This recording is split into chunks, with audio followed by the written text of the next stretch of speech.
Namaste. Me advocate Preeti Singh Pardeshi. Me Pune district and session कोर्ट्समध्ये काम करते.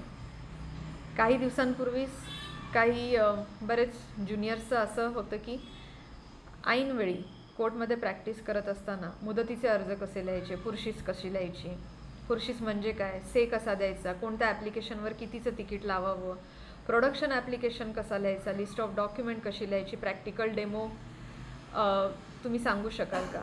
तर त्या अनुषंगाने हा एक छोटासा प्रयत्न आहे.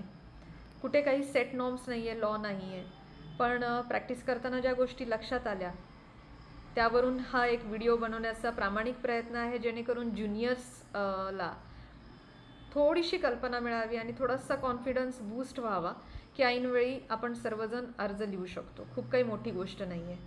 तर हा एक जनरल व्हिडिओ आहे छोटासा, ज्यात मी हे सांगेन की आपण दुसरे व्हिडिओज बघा ज्याच्यात की मी समास कसा करायचा आणि ॲप्लिकेशन कसे लिहायचे ते पण मी केलेलं आहे. या व्हिडिओमध्ये मी फक्त सांगेन की ॲडजमेंट ॲप्लिकेशनला आपण 10 रुपयाचं कोर्ट फी स्टॅम्प लावतो.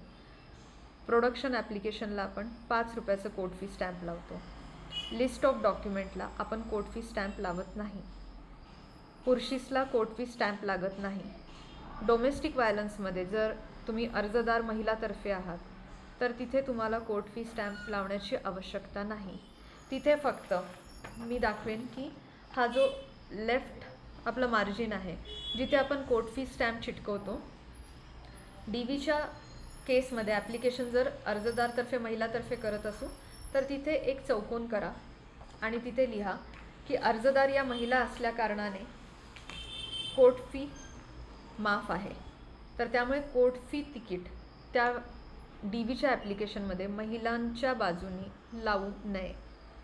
तर या पद्धतीने हा एक छोटासा व्हिडिओ होता की कोणत्या ॲप्लिकेशनवर किती रुपयाचे कोर्ट फी लावावे.